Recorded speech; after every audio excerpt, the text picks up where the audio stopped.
नमस्कार। आज के ये खास मुलाकात में न्यूज़ क्लिक और कम्युनलिज्म कॉम्बैट साथ में एक खास मेहमान को बुला रखे हैं, विभूति नारायण राय, जो इंडियन पुलिस फोर्स के वरिष्ठ पुलिस ऑफिसर रहे हैं, डायरेक्टर जनरल ऑफ पुलिस रहकर उनको वो रिटायर हो चुके हैं और वर्धा में हिंदी यूनिवर्सिटी के वाइस चांसलर भी रहे हैं। नमस्कार विभूति जी। आपकी जो अभी हाल में निकली हुई किताब हाशिमपुरा जो है, जो अंग्रेज़ी में अभी निकली है, उसमें आप खास ये कहते हैं कि याद रखना बड़ा ज़रूरी है। क्यों ज़रूरी होता है? देखिए, जब ये किताब मैं लिख रहा था, इसका प्रोसेस चल रहा था, तो अक्सर लोग मुझे ये सजेस्ट करते थे कि अब हाशिमपुरा को बार बार याद करने से वो जख्म फिर से हरे होंगे, लोग उसे भूलेंगे नहीं। ख़ास तौर से माइनॉरिटीज़ के मन में इंडियन स्टेट को लेकर के जो गुस्सा है वो और एग्रेवेट होगा, या बहुत सारे हिंदुओं को एक ख़ास तरह की फीलिंग होगी। लेकिन मेरा ये मानना था कि इस तरह की घटनाएं, हाशिमपुरा जैसी घटनाएं, इनको भुलाना नहीं चाहिए। उसकी वजह यह है कि ये स्टेट की एक बहुत बड़े फेलियर की तरह मैं इसे देखता हूँ। ख़ासतौर से हाशिमपुरा में, जहाँ इंडियन स्टेट के जितने भी स्टेक होल्डर्स थे, चाहे वो पॉलिटिकल लीडरशिप हो, पुलिस की लीडरशिप हो, जुडिशरी हो, प्रेस हो, सबका एक मिजरेबल फेलियर आपको दिखाई देता है। तो मुझे लगता है कि ये बार बार उंगली डाल डाल के आँख में ये बताना पड़ेगा कि देखिए, हमसे ये गलतियां हुई हैं। सबसे बड़ी गलतियां स्पेसिफिकली हाशिमपुरा को लेकर क्या थी? सरकार की, मतलब फौज की, पुलिस की, और क्या हम उससे कुछ सीखे हैं क्या? देखिए, सबसे बड़ी गलती तो ये थी कि किसी भी स्टेट का, एक जो मॉडर्न नेशन स्टेट है, उसकी सबसे बड़ी जिम्मेदारी ये है कि वो अपने सिटीजन्स की लाइफ और प्रॉपर्टी की सिक्योरिटी की गारंटी दे।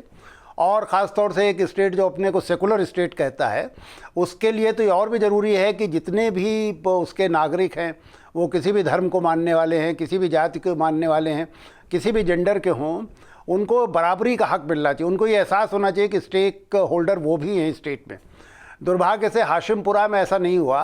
हाशिमपुरा में आप उसका बैकग्राउंड जानती होंगी कि 1987 में मेरठ में दंगे हो रहे थे। हाशिमपुरा एक मोहल्ला था वहाँ का, जहाँ से कुछ मुसलमानों को उठा करके, और इसमें शर्मिंदगी की बात यह है कि जो लोग उठा के लाए वो स्टेट पुलिस फोर्स के लोग थे, पीएसी के लोग थे। वो उठा के लाए और उनको ला के गाज़ियाबाद में उन्होंने मार दिया। तो ये एक तरह से मेरा अपना मानना है कि आज़ादी के बाद की ये सबसे बड़ी कस्टोडियल किलिंग है। एक बार कस्टडी में लेने के बाद स्टेट की जिम्मेदारी है कि उनको प्रोटेक्ट करे, उनकी लाइफ प्रोटेक्ट करे, उनको एक डिसेंट ह्यूमन लाइफ इंश्योर कराए उनके लिए, जब तक वो उसके प्रोटेक्शन में है। तो बजाय ये करने के स्टेट की एक एजेंसी ने लाके उन्हें मार दिया। एक तो ये बहुत बुरी बात थी। इसमें दूसरी बुरी बात ये हुई कि स्टेट ने ये रियलाइज़ नहीं किया कि कितनी बड़ी घटना हुई, कितनी बुरी घटना हुई। और स्टेट की, जैसे आप पॉलिटिकल लीडरशिप को देखें, उसने कोशिश की कि इसको दबा दिया जाए।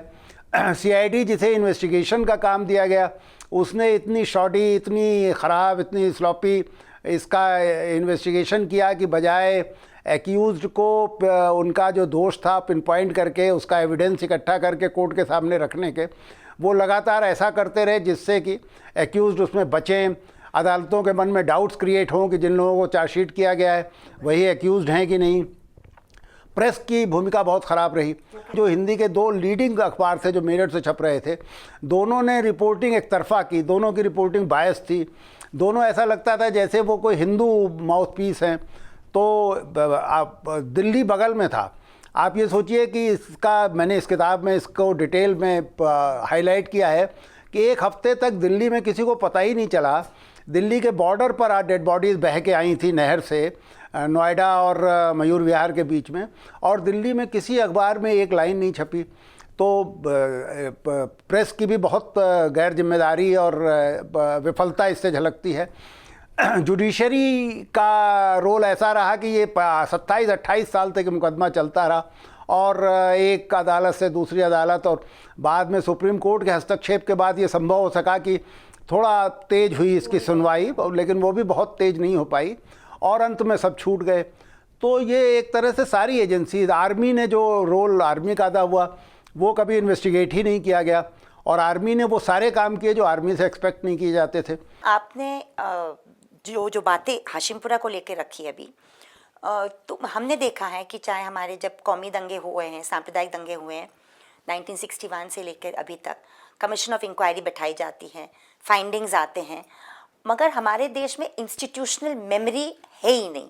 मतलब एक इंस्टीट्यूशन की याददाश्त होनी चाहिए विच इज़ नॉट डिपेंडेंट, व्यक्ति के ऊपर वो निर्भरित नहीं होनी चाहिए कि कोई वहाँ पे कोई जज बैठा हो या कोई पुलिस ऑफिसर बैठा हो, चाहे वो विभूति नारायण जी हो को, मगर इंस्टीट्यूशनल मेमोरी इसको कहते हैं कि आप कोई सबक सीख के वहाँ पे सुधार लाएं।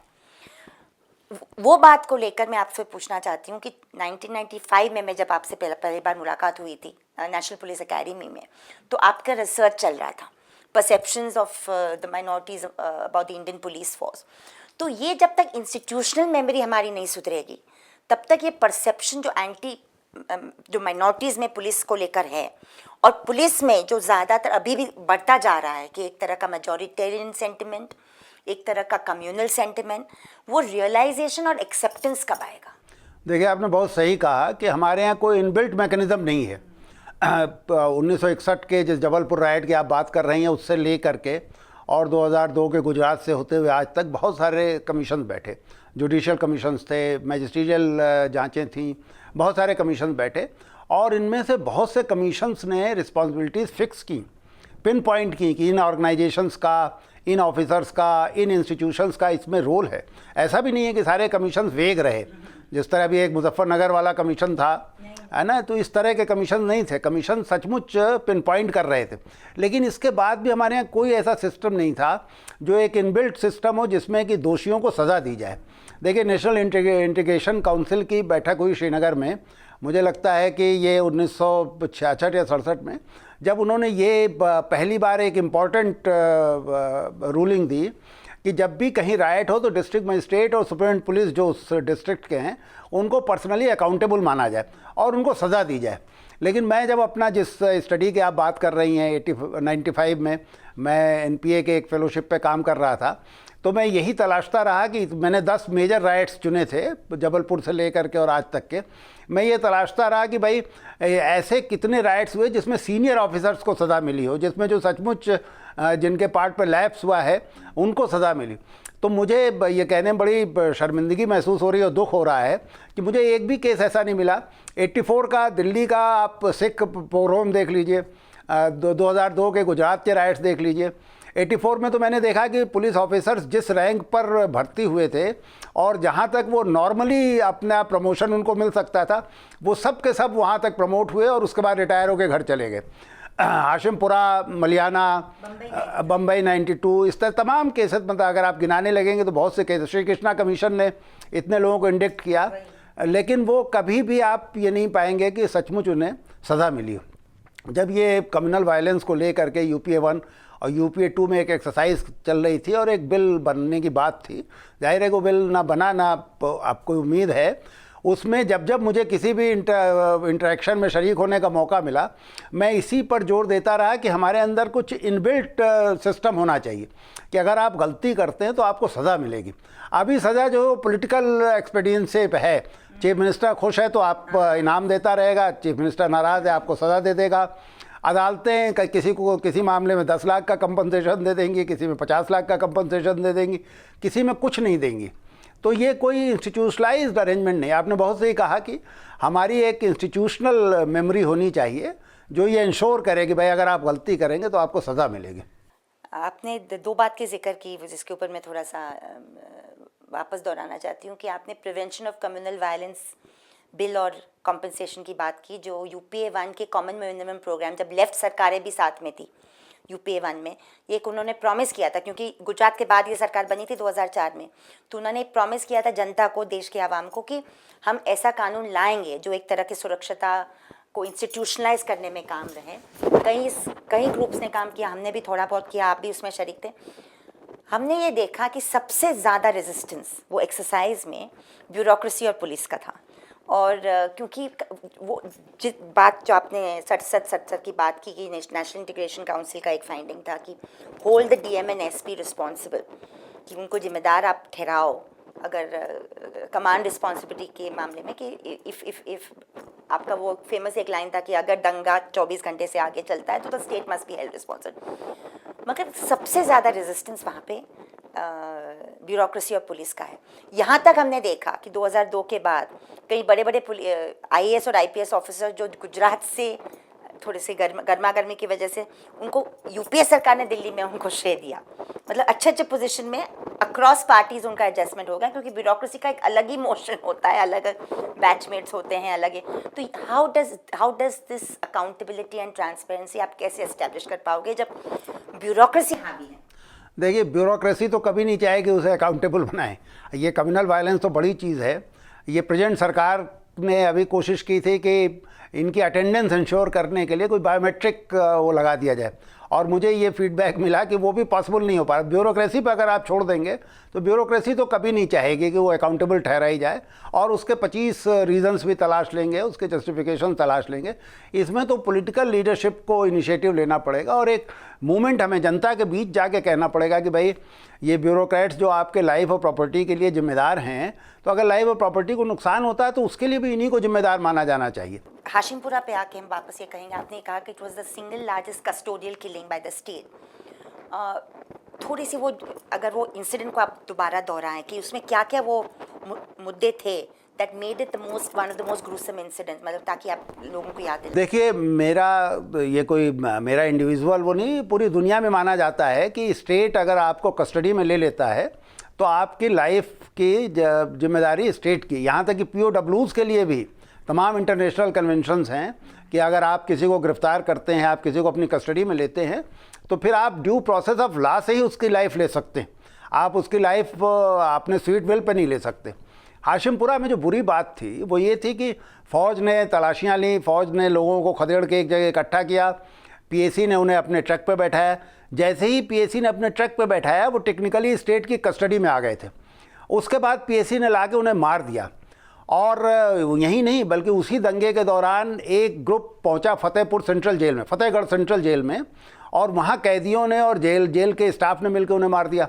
काफ़ी लोगों को 4-6 लोग उसमें मारे गए, हमला हुआ, उसकी भी जांच हुई, उसमें भी कुछ नहीं हुआ। तो ये तो एक बहुत ही ख़राब स्थिति है। इसके पहले भी दिल्ली हो चुका था, इसके पहले और भी कई जगह हुई थी, लेकिन टेक्निकली वो स्टेट की कस्टडी में नहीं थे। रही बात communalisation of the police force की कि सांप्रदायिक सोच, सांप्रदायिक विचार रखने वाले इंडियन पुलिस में आपको क्या लगता है कितने मतलब ऐसे पुलिस ऑफिसर रहेंगे top to bottom, IPS non IPS, कि बायस्ड पुलिस फोर्स हम महसूस कर रहे हैं जो अक्सर दंगों में हो जाता है। जब आप कास्ट वायलेंस देखें दलितों के खिलाफ तो वो एक अलग रूप ले लेता है। तो इसको हम कैसे, ये किस हद तक है और इसको कैसे कन्फ्रंट किया जाए? देखिए, पुलिस में जो भी डिफरेंट लेवल पर रिक्रूटमेंट होता है, वो कांस्टेबल से लेके आईपीएस तक अलग अलग लेवल्स हैं, वो सब के सब इसी सोसाइटी से आते हैं। तो सोसाइटी का जो वैल्यू सिस्टम है, जो वैल्यू फ्रेम है, वो एक तरह से अपने कंधे पर ले करके आते हैं। वो बहुत कम उम्र में आ जाते हैं, जैसे आप एक तरह से कह सकते हैं इम्प्रेशनेबल एज में आ जाते हैं। वो भाई 18-20 साल में एक आदमी सिपाही हो जाता है, 24-25 साल में आईपीएस हो जाता है। तो उस समय तक उसके बहुत सारे आइडियाज़ अभी बन रहे होते हैं, लेकिन वो उन सारे वैल्यूज़ से प्रभावित होते हैं जिनसे वो समाज में प्रभावित होता है। तो भारतीय समाज में एक औसत हिंदू आमतौर से उसको कम्युनल वायलेंस को ले करके उसकी समझ यही है कि सांप्रदायिक दंगा मुसलमान शुरू करता है, मुसलमान स्वभाव से हिंसक होता है, इसलिए उसमें मारा ज़्यादा हिंदू जाता है। ये सारे धारणाएँ ले करके एक हिंदू बड़ा होता है। इन धारणाओं का भी यहाँ वक्त नहीं है। अगर आप स्क्रूटनाइज करेंगे तो इसमें कोई भी सही नहीं निकलेगा। मुसलमानों में भी उतने अच्छे या बुरे लोग होंगे जितने हिंदुओं में होंगे, लेकिन ये धारणा लेके हम आते हैं। अब जब हम पुलिस में आते हैं तो ये स्टेट का काम है और पुलिस लीडरशिप का काम है कि वो ट्रेनिंग में इन सारी धारणाओं को दूर करे, और लोगों को जो खाकी कपड़ा पहन के पास आउट हो रहे हैं उनको ये बताए कि भाई आपने भारतीय संविधान की शपथ ली है। हर आदमी जो पासिंग आउट परेड में शरीक होता है वो वहाँ से गुजरते समय संविधान की शपथ लेता है। तो ये संविधान आपसे एक्सपेक्ट करता है कि आप एक सेकुलर और एक ऐसा स्टेट जो अपने उस स्टेट में आपका फेथ होगा और आपकी जिम्मेदारी उस स्टेट के मूल्यों को सुरक्षित रखने की होगी। लेकिन जब आप आते हैं तो उसके बाद सबसे बड़ी दुर्भाग्य की चीज़ ये है कि ट्रेनिंग सेंटर्स भी हमारे ज़्यादातर फिज़िकल फिटनेस और आर्म्स ट्रेनिंग में अपना वक्त बिताते हैं। इस तरह की ट्रेनिंग हम दे भी नहीं पाते जिससे समाज को लेकर के एक सही समझ बने।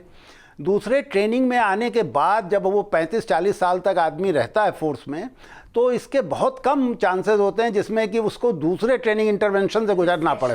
हाँ, वो उसी में पड़ा रह जाता है। मेरा अपना मानना है कि हर कम्युनल वायलेंस की सिचुएशन आपको बहुत सारे ख़राब किस्म के आइडियाज़ दे के जाती है, तो उसमें उन आइडियाज़ से आपको डी एडिक्ट करने के लिए ज़रूरी है कि जब वो कम्युनल वायलेंस ख़त्म हो जाए तो आपको दोबारा एक ट्रेनिंग इंस्टीट्यूशन में ले जाया जाए और आपके दिमाग से वो सारी चीज़ें निकाली जाएँ। वो दुर्भाग्य से हम नहीं कर पाते।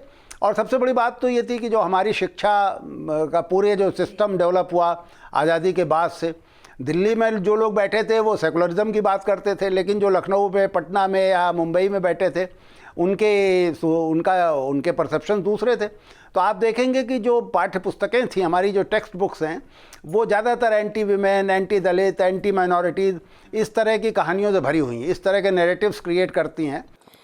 विभूति जी, आज के अगर हम राजनीतिक परिस्थिति देखें तो केंद्र में एक राष्ट्रीय स्वयंसेवक संघ की सरकार है, मतलब भारतीय जनता पार्टी उसके पार्लियामेंट्री फेस है। राष्ट्रीय स्वयंसेवक संघ खुल के कहता है कि हम संविधान में नहीं मानते। उनकी वेबसाइट पे है, गुरु गोलवलकर की कहानी है कि कॉन्स्टिट्यूशन को हमें ओवरथ्रो करना है। ये हाल में जब आपकी केंद्रीय सरकार इस सोच विचारधारा की है कि वो संविधान में नहीं मानती है, तो खतरे सांप्रदायिकता को लेकर कितने हैं और इसके लिए क्या किया जाए? देखिए, खतरे बढ़ गए। बहुत स्वाभाविक है कि अगर कोई सरकार ऐसी आई है जो भले ओपनली ना कहती हो, लेकिन जिसके पीछे जो विचारधारा काम कर रही है, अगर वो संविधान में नहीं विश्वास करती तो इसका मतलब वो संविधान के ये सारे मूल्य, जिसमें लैंगिक असमानता के खिलाफ बात की गई, जिसमें धार्मिक असहिष्णुता के खिलाफ बात कही गई, जिसमें जातीय भेदभाव के खिलाफ बात की गई, तो इसमें भी उसका विश्वास नहीं होगा। तो खतरे निश्चित रूप से बढ़ गए हैं। लेकिन मेरा अपना मानना है कि 60-70 सालों में बहुत सारे इंस्टीट्यूशंस हमारे यहाँ मजबूत हुए हैं। जैसे मीडिया, प्रेस हमारे यहाँ मजबूत हुआ है, जुडिशरी काफ़ी हद तक आज़ाद हो गई है और काफ़ी हद तक मजबूत हुई है। एजुकेशन में एक पैरेलल सिस्टम भी खड़ा हो गया है, बावजूद इसके कि अभी भी राज्य का ही उस पर सारा दखल है। सारे बोर्ड जो इम्तहान लेते हैं वो स्टेट के हैं और टेक्स्ट बुक्स में काफ़ी हद तक उनका हाथ है, लेकिन फिर भी एक काउंटर नैरेटिव बनाने वाली भी चीज़ें आ गई हैं। और इनके लिए समय तो निश्चित रूप से मुश्किल है, लेकिन जो लोग ये मुश्किलें पैदा कर रहे हैं उनके लिए भी समय बहुत आसान नहीं। तो वही बात को लेकर मैं आगे बात बढ़ाऊंगी कि जहाँ तक जैसे कि अभी बांग्लादेश में हादसा हुआ, मतलब एक बॉम्ब टेरर का बहुत ही घिनौना हमने एक फेस देखा। बॉम्ब टेरर का होता है, वो हमारे देश में कभी होता कहीं नहीं देखता।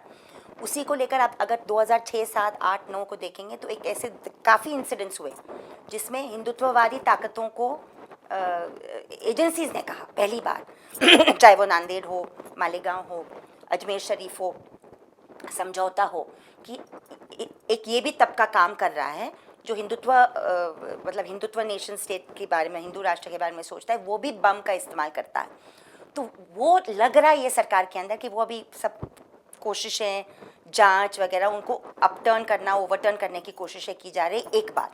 और दूसरी बात, कहीं ना कहीं मानसिक रूप पे मॉब टेरर और बॉम्ब टेरर को हम अलग वे करते हैं कि जब मॉब्स मतलब बड़े बड़े झुंड लेके जाके लोगों का कत्लेआम करते हैं, चाहे वो गुजरात में हो या बम्बई में हो या दिल्ली में हो 84 में, उसको हम अलग तोलना करते हैं और बॉम्ब को अलग तोलना करते हैं। हालांकि वो भी एक आतंकवाद का एक तरीका है, ये अलग आतंकवाद का तरीका है। तो जैसे एक बॉम्ब ब्लास्ट हो जाता है तो वो भी जो भी एक सांप्रदायिकता को लेकर एक कुछ भावना बनी हो उसको दबा देता है, और आतंकवाद फिर एक ही छवि में, एक ही एक चश्मे से देखा। एज अ पुलिस ऑफिसर मैं आपको पूछना चाहती हूँ कि ये ज़रूरी नहीं है कि एजेंसीज को बार बार ये कहना चाहिए कि कोई भी टेरर का कोई भी रूप हो, चाहे वो डोमेस्टिक टेरर हो, डोमेस्टिक वायलेंस का रूप लेता है औरत के खिलाफ, या वो मॉब टेरर हो या बॉब टेरर हो, हम ये तुलना जब करने जाते हैं या वेटेज जब देना चाहते हैं तो बहुत खतरा है। ये दोनों तरह का है, इसमें कोई शक नहीं, मेरे मन में कम से कम कोई शक नहीं है कि ये इस्लामिक जो एक रेडिकल इस्लाम है ये बहुत बड़ा ख़तरा है पूरी दुनिया के लिए। लेकिन रेडिकल इस्लाम का मुकाबला आप हिंदुत्व से नहीं कर सकते या रेडिकल क्रिश्चियनिटी से नहीं कर सकते। आप रेडिकल इस्लाम का मुकाबला सेकुलरिज्म से और उदारता से कर सकते हैं। दुर्भाग्य से हमारे देश के बहुसंख्यक समुदाय को, जो हिंदू हैं नेचुरली, उनको ये उनके मन में कहीं ना कहीं बैठता जा रहा है कि ये रेडिकल इस्लाम का मुकाबला रेडिकल हिंदुत्व करेगा। और इसमें बहुत सारे यूट्यूब पे अगर आप देखें तो बहुत सारे चल रहे हैं जो हमें ये बताने की कोशिश करते हैं कि साहब ये हिंदुओं की जिम्मेदारी नहीं है कि वो सेकुलर रहें, वो लिबरल रहें, वो उदारता दिखाएं या कोएग्जिस्टेंस में विश्वास करें। इस्लाम जो जिस तरह से पॉलिटिकल इस्लाम या रेडिकल इस्लाम बढ़ रहा है, उसका मुकाबला हम भी उसी तरह के बन के कर सकते हैं। मैं समझता हूँ कि बहुत ख़तरनाक चीज़ है। और आपने बहुत सही कहा कि भाई जिस तरह से बॉम्ब फटता है और वो एक बुरी बात होती है, उसी तरह मॉब जब जा कर के किलिंग करती है, और मॉब जा कर के जैसे 84 से लेकर के और 92 तक तमाम हवाले आए, वो भी उतनी ही बुरी चीज़ है। तो आपको विश्वास है आज भी कि हमारी एजेंसीज आज़ाद रहेगी, चाहे वो जांच एजेंसीज हो, इंटेलिजेंस एजेंसीज हो, क्योंकि ये क्रूशियल है न सिर्फ लॉ एंड ऑर्डर के लिए मगर जनता को विश्वास रखने के लिए संवैधानिक रूप के कि ये देश में इस तरह की एजेंसीज हैं जो बराबरी के वसूलों के आधार पे चलेगी, संवैधानिक वसूलों के आधार पे चलेगी। As a retired senior retired, मुझे नहीं लगता, देखिए एजेंसीज कभी भी इंडिपेंडेंट या आज़ाद नहीं रही या निष्पक्ष नहीं रही। जो भी सरकारें आई, इसके पहले भी जो सरकारें थी और आज भी वही हो रहा है, सीबीआई और एनआईए या इंटेलिजेंस ब्यूरो, ये सब बहुत इनको आप निष्पक्ष नहीं कह सकते। लेकिन इसके बाद भी मेरे मन में इसलिए थोड़ा बहुत विश्वास है क्योंकि हमारे और बहुत सारे इंस्टीट्यूशंस हैं, बहुत सारी चीज़ें ऐसे ना 2+2 उस तरह 4 नहीं होता जैसे हम सोचते हैं। जुडिशरी बीच में कभी कूद पड़ती है, बहुत सारे केसेस में आपने देखो बहुत से इन्वेस्टिगेशन सुप्रीम कोर्ट और हाई कोर्ट की वजह से ठीक ठाक हो गए। बहुत सारी जगहों पे मीडिया का बड़ा पॉजिटिव रोल हो जाता है। आपके रिसर्च को लेकर perception of minorities in the force, आपके खुद के फोर्स ने कुछ लेसन सीखे क्या? मुझे नहीं लगता। देखिए वो मैं तो बहुत छोटा सा एक पुर्जा था, एक किताब से अगर देश में कुछ बहुत बड़ा परिवर्तन सोच लगता है। हाँ, लेकिन ये था कि मैं इस बीच में गया और जैसे नेशनल पुलिस एकेडमी ने, वो होता ही है कि कई बार मुझे बुलाते हैं फिर ब्लैकआउट कर वो कर देते हैं, फिर बुलाना बंद कर देते हैं। कभी national academy of administration Mussoorie बुलाती है फिर बंद कर देती है। उसकी वजह ये कि जो बातें मैं कहता हूँ कई बार उनके लीडर्स को भी पसंद नहीं आती हैं।